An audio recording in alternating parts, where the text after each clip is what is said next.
obrigada. Eu sou a professora Adriana Cavalcante, do Centro de Educação da UFAL.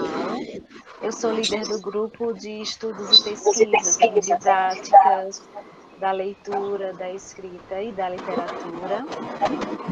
Hoje é uma honra recebermos aqui na nossa aula aberta, segunda aula do ano, a professora Luciane de Paula.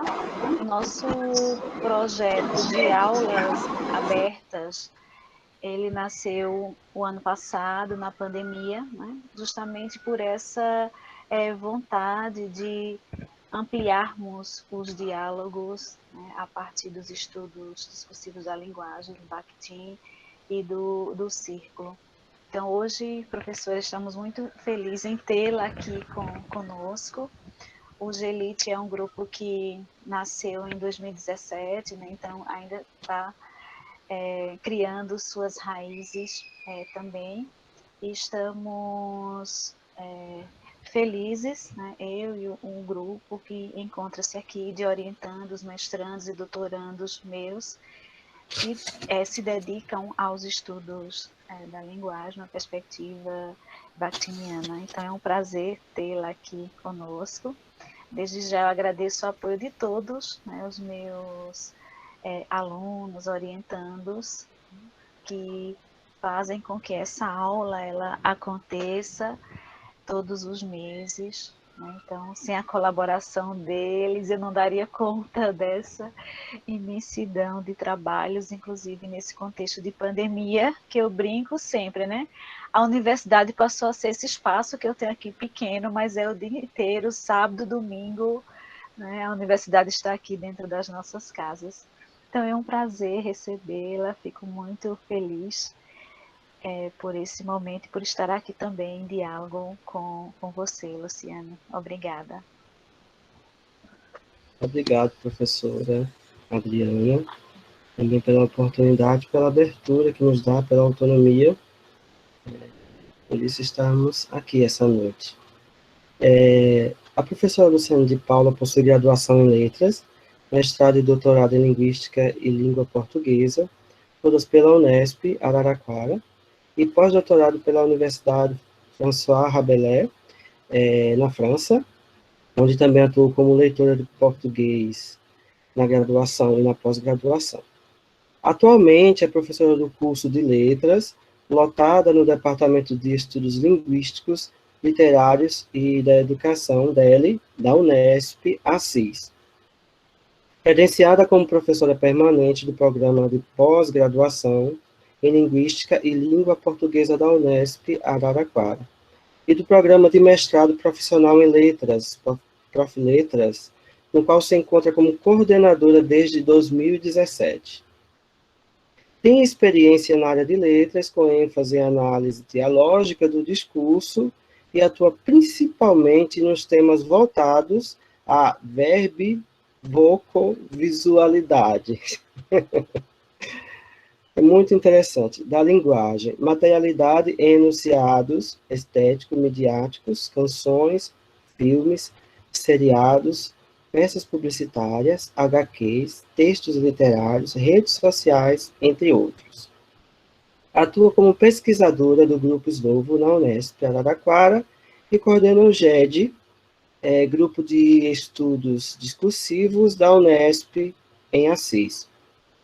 É editora da Alfa, Revista de Linguística da Unesp, Qualis A1, desde abril de 2020, e membro do Conselho Superior do Prof.Letras, como representante dos coordenadores das unidades do programa no país, assim como também é membro da Comissão da Diversidade, Inclusão e Igualdade, e da Comissão Científica da Área de Análise do Discurso, ambas da Abralim. Destacam-se as suas seguintes publicações: série Bakhtin Classificável, com 4 volumes, os livros Diálogos em Perspectiva, A Linguagem da Criança, Explorando o Discurso da Criança, Semiose Verbo-Vocovisual, Vozes Discursivas, dentre inúmeros artigos publicados em periódicos indexados, traduções e capítulos de textos.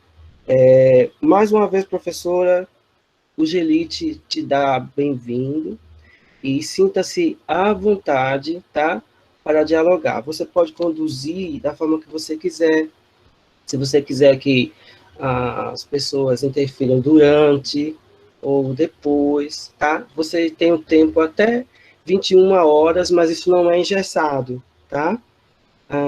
Aqui é tudo dialógico.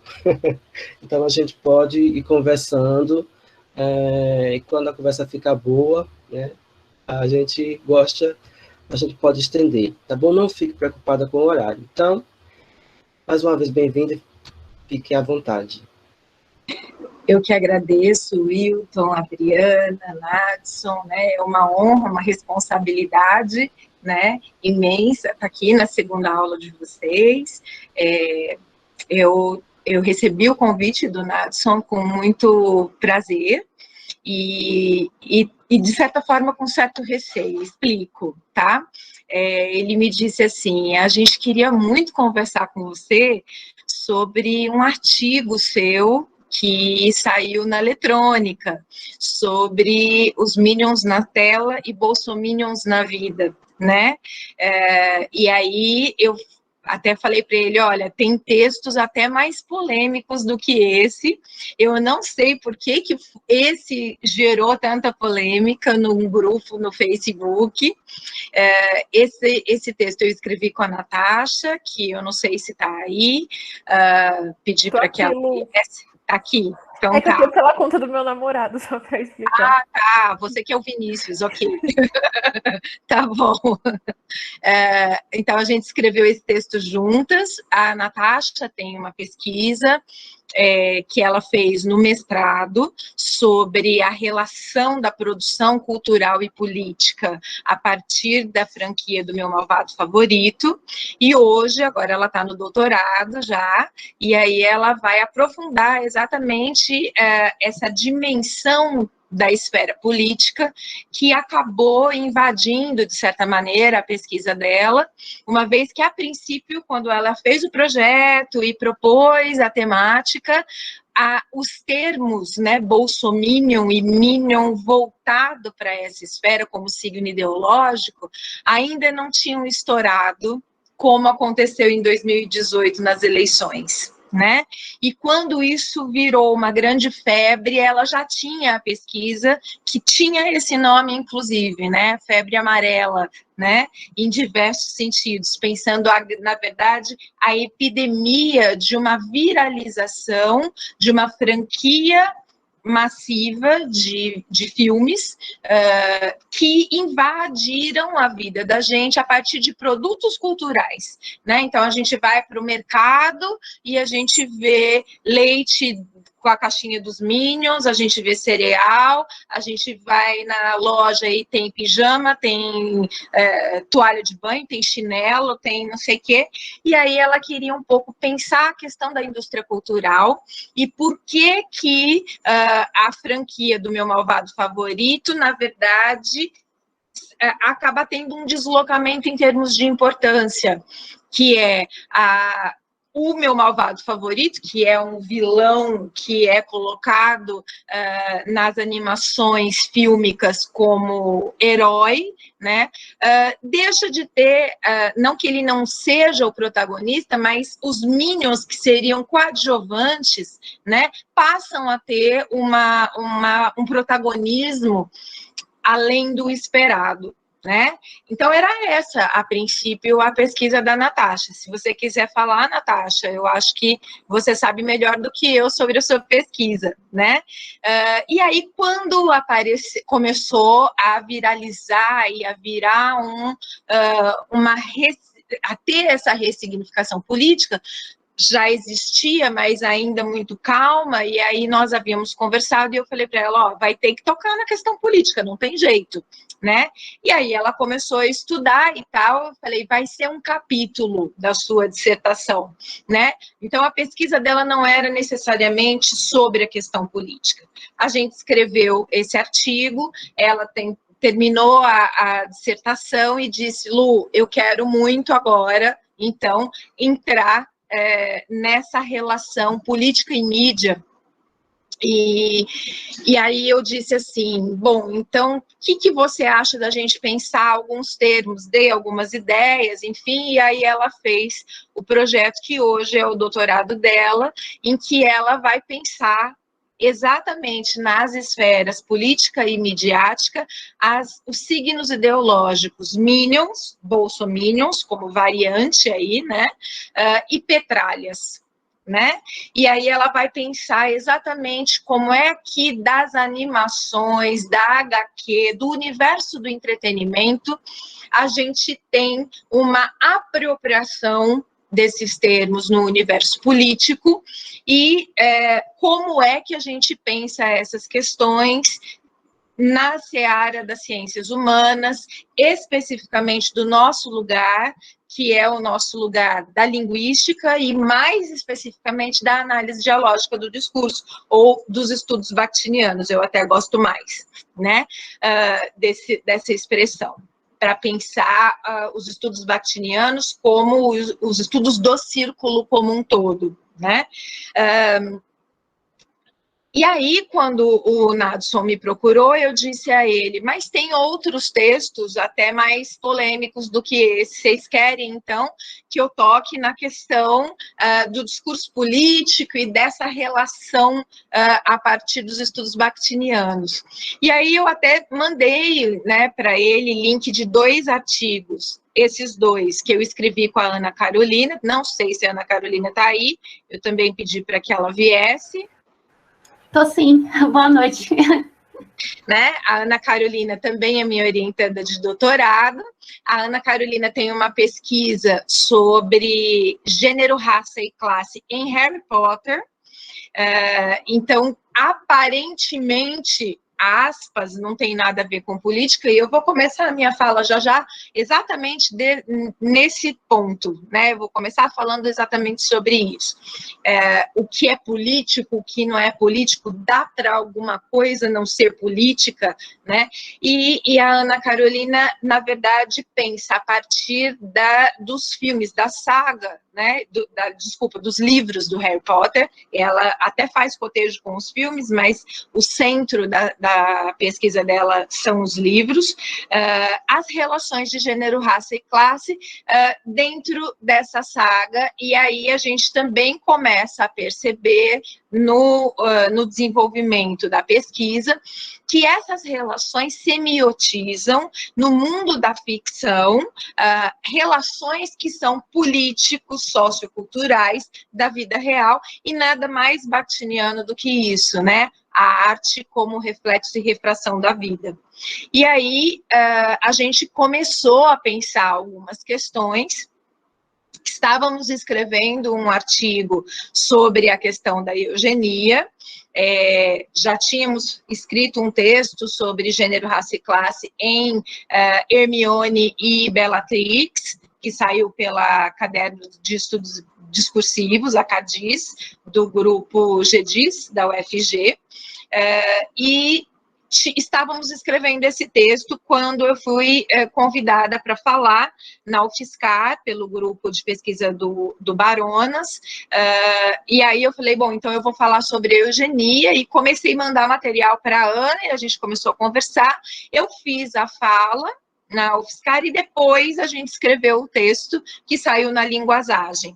Mas o texto era imenso, porque tinham muitas coisas que a gente queria falar, e a gente sabe que um artigo não dá conta de tudo. Se uma tese não dá conta de tudo, né, que dirá um artigo. E a gente tem nesse desgoverno muito material.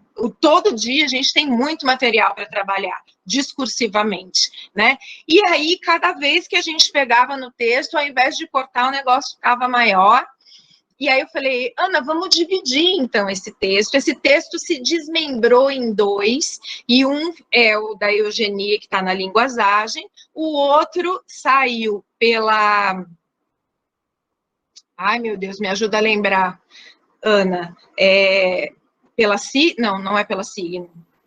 Saiu pela Calidoscópio. Pela Calidoscópio. Saiu pela Calidoscópio, exatamente a questão do sangue, né? A pureza do sangue em Harry Potter como uma pureza da raça eugenista, da superioridade, da supremacia, que eu vou tocar aqui também hoje, né? Então, aquele texto se transformou em 2 artigos, né? E aí eu fui fazer uma fala também na Abralinha ao vivo, junto com a professora Penha, com o Luciano, o Rodrigo e a Isabel.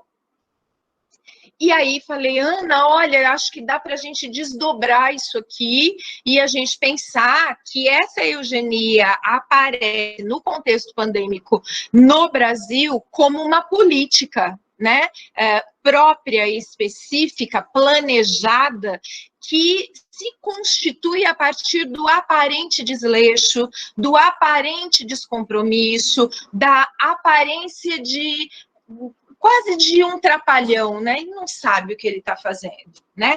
E que é aí que está, não, ele sabe, né? E aí a gente escreveu um artigo que está na revista da Abralin sobre necropolítica, né? Então a gente teve esse percurso aí, né? Eu estou aqui falando da Ana e da Natasha porque somos coautoras e eu acho que preciso, né, dizer que foi um trabalho em conjunto, né, nesses artigos, e que essas são discussões minhas com o grupo, como eu também vou citar aqui a pesquisa do Fábio, que na iniciação científica trabalhava com signos ideológicos, nação, me ajuda a lembrar, Fábio. Nação... Ódio e resistência, Lu. Ódio e resistência, isso. Desculpa, Fábio. Né? E agora o Fábio está no mestrado e ele está com um projeto novo. Mas naquele momento, então, começaram a aparecer, na verdade, filigranas, né? Fios de discurso que a gente ia percebendo e que a gente foi desenvolvendo no grupo em pesquisas diferentes, com pessoas diferentes. Eu estou falando desse movimento porque eu estou aqui numa aula aberta de um grupo de estudos, né? E que vocês, como grupo, sabem, né, que o nosso movimento é um movimento dialógico e que nunca a palavra é de um só, porque o sujeito se constitui a partir do outro, né? Então, as coisas que a gente faz no GED, que é o grupo de estudos discursivos que eu coordeno, no qual os meus orientandos todos se encontram e a gente participa ativamente, a gente faz as coisas muito dialogadas mesmo, né? Então, tem um grupo, por exemplo, que pesquisa o discurso da mulher, então,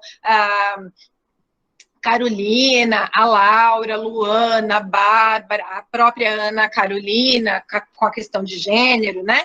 Então, a gente vai ter um grupo que a gente tem, por exemplo, esse ano, publicado ou escrito algumas coisas, e que não dá para eu dizer que é nem só minha e nem só de cada um do GED. Na verdade, uma pesquisa, aspas, atravessa, não atravessa, constitui, compõe a outra, compõe esse tecido, né? Cada fio compõe esse tecido, que é a preocupação central, de alguma forma, que acaba se centralizando, se capilarizando em preocupações que são nossas e que nos agrupam, que nos identificam, né?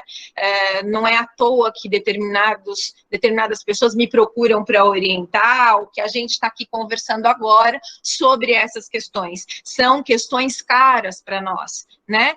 E acho que parece que eu não estou falando nada, que eu estou fazendo aqui propaganda do grupo, na verdade eu estou falando de método, né? Eu estou falando a partir dessas pesquisas como é que a gente trabalha o método que eu tenho chamado, não só eu, né, de dialético dialógico, porque ele se calca no materialismo histórico dialético marxista, e que, especialmente, Voloshinov, Medvedev, mais do que Bakhtin, mas os estudos bakhtinianos se calcam nessa seara, que vai, como Marx e Engels, inverter o método dialético, e por isso a questão da concretude, da materialização, né, o enunciado concreto, como diz o Geraldo Tadeu, é tão cara, né? Porque muito mais do que pensar algo de uma maneira abstrata, a gente quer ir para o linguístico e a gente quer ver, na verdade, para a linguagem, e a gente quer ver como essa constituição linguageira, semiótica, se faz e como é que ela vai além dela mesma. Então, não pensamos o sistema como um sistema linguístico fechado, a Lang Saussuriana, por exemplo, mas nós pensamos a semiose discursiva, a constituição discursiva das linguagens em determinados códigos, e é por isso, Wilton, que tem esse palavrão aí, que todo mundo trava a língua, que eu tenho chamado de verbo-visualidade, um termo que eu tirei, me apropriei a partir da poesia concreta, especificamente do grupo Noigandres, mas que já aparece em Joyce e que já aparece especificamente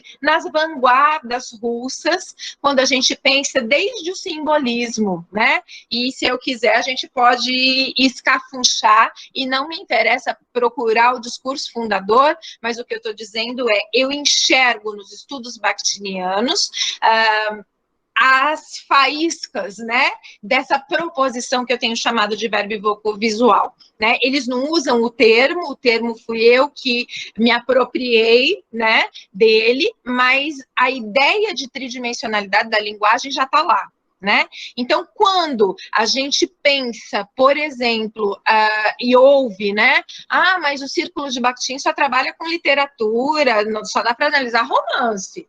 Como que vocês estão analisando discurso político? Como que vocês estão analisando discursos midiáticos? Eu tenho um monte de gente, eu gosto muito de fazer análise de pintura, de seriado, de filme, de canção, né? Como é que vocês usam Bakhtin para fazer isso? Bom, Medvedev trabalhava com teatro, Solertinsky estudava ópera, né? E Voloshinov trabalhava com a música de concerto.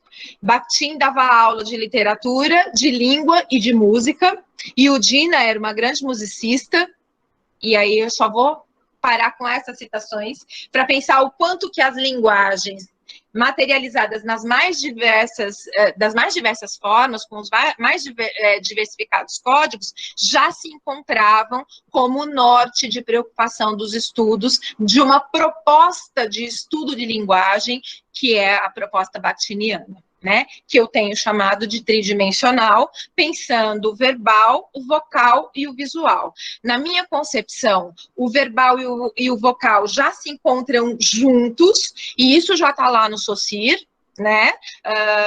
Por quê? Porque quando eu tenho um signo, esse signo, e eu nem estou falando por enquanto da questão da valoração, vou chegar lá, né?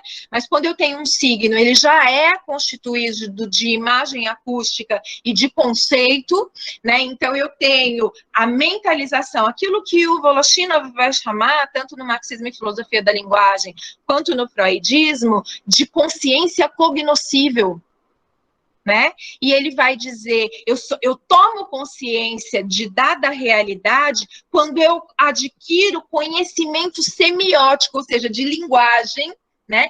Seja ela qual for, de determinada realidade. E quando eu atribuo sentido, e aí eu estou mudando, não é mais o Saussure, é o círculo, né? Não é significado, mas é o sentido para esse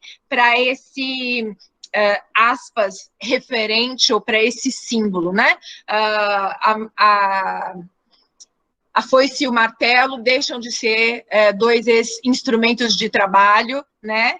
Quando eu penso nesses instrumentos sociais, social e culturalmente, e politicamente, né? Então, a foice e o martelo passa a ser símbolo, por exemplo, de uma bandeira, né? Ou mais ainda, de uma visão de mundo, de uma voz social que traz com essa simbologia uma série de valores, né? E aí entra a questão da consciência como aquela consciência que ela é valorativa, porque ela é sócio-histórico-cultural, né?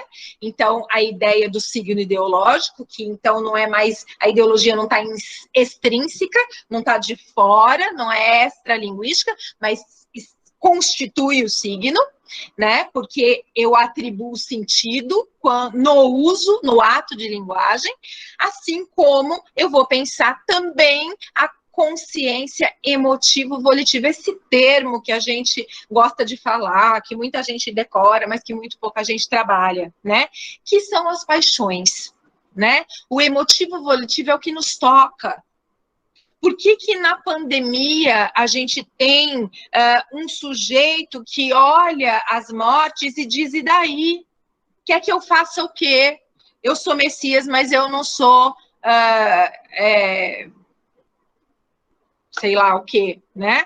Não lembro mais a frase. Mas, enfim... Sou Messias, mas não faço milagres. Eu sou isso. Eu sou Messias, mas eu não faço milagre. Porque é que a gente tem justamente esse sujeito que vai minimizar a morte, que vai olhar as pessoas como CPFs e vai compará-las com empresas, né? CPF, CNPJ. Esse sujeito que vai se colocar como Deus, né? Brasil acima de tudo, Brasil Deus acima de todos e eu acima de tudo, de Deus, né? É uma ideia do narcisismo que está aí, tá? Antes de entrar nessa seara, né, eu acho que é importante a gente pensar que o nosso método dialético-dialógico bakhtiniano é um método que leva em consideração o enunciado e não o texto, né? Há uma diferença aí. A gente não está falando de estrutura textual, mas a gente está falando de como essa estrutura expressa um dado ponto de vista, uma voz social de um grupo, né? Que tem a sua peculiaridade arquitetônica, constituída por composição, forma e estilo, mas mais do que isso, essa peculiaridade, ela não deixa de ser social.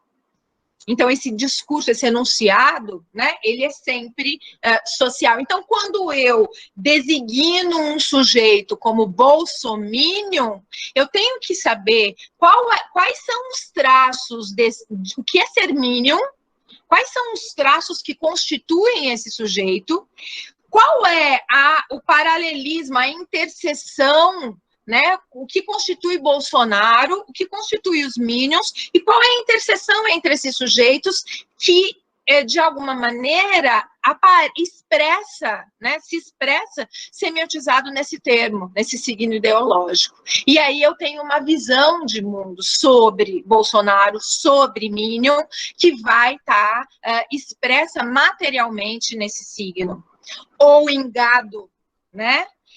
Ou em coxinha, se a gente assim quiser, né? É o nosso próximo artigo, né, Natasha? A gente pensar os termos coxinha, coxinha e mortadela, minion e petralha, gado, né? Estamos gestando, Lu.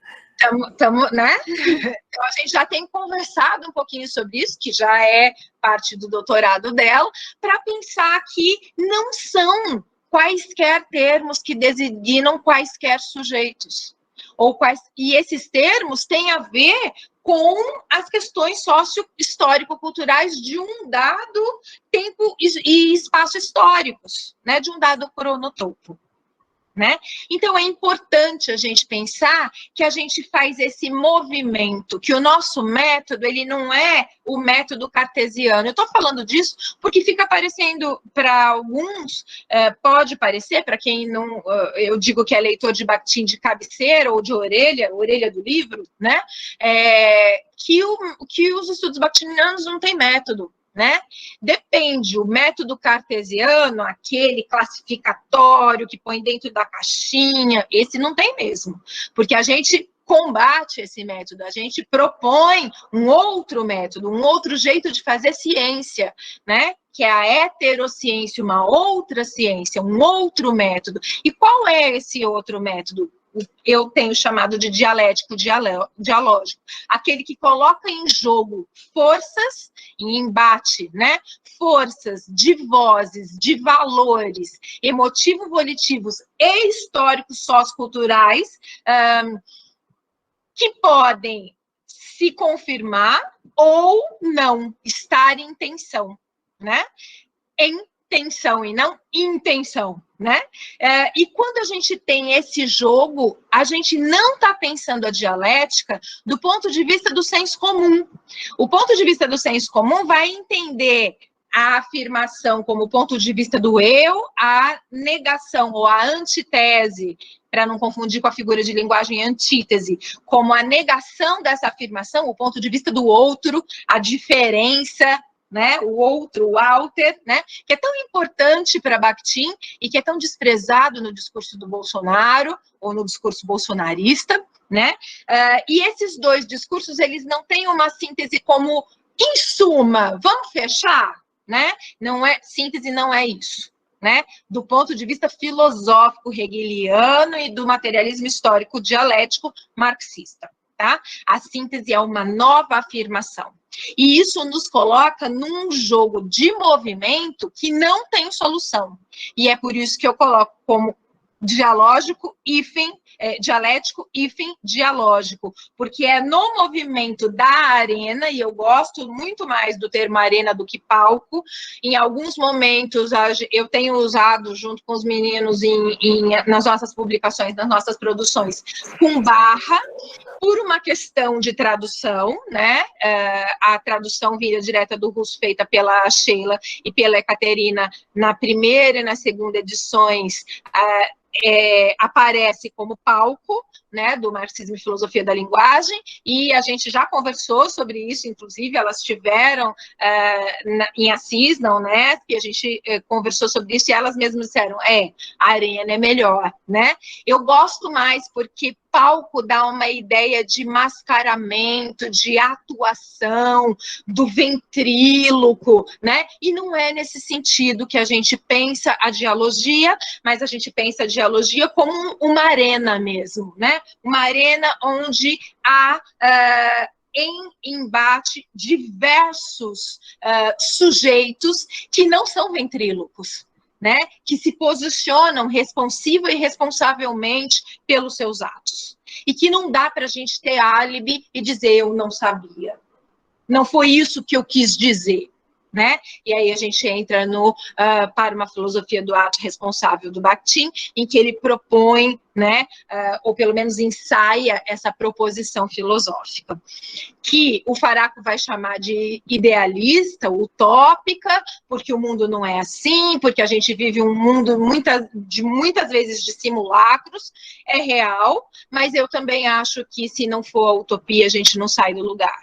Principalmente quando a gente pensa nesse contexto que a gente se encontra, né? Se eu não acreditar que pode haver resistência, que há resistência de alguma forma, bom, abre o caixão que eu vou deitar e esperar morrer, né? E eu acho que esse não é o lugar dos estudos bakhtinianos. A gente não pensa o atravessamento do externo sobre nós e como se nós fôssemos meros robôs, ainda que os robôs estejam em voga nesse momento histórico, né? Seja pelos algoritmos, seja pelo sujeito homem, ser humano, né? Pelo sujeito humano que se coloca nesse lugar do copy-paste, né? Do curtir, compartilhar, do reproduzir, o lugar reprodutor. E é esse o lugar do Minion, né? O Minion, lá no desenho, né, lá na animação, na franquia do meu malvado favorito, e a Natasha pode falar melhor do que eu, é esse sujeito operário que não tem consciência de classe, que ele não tem consciência de quem ele é, e ele faz tudo, inclusive pegar o seu próprio cofrinho e dar dinheiro para o seu patrão. E ele segue, ele procura como uma massa. Veja que eu estou falando no singular, os Minions são muitos.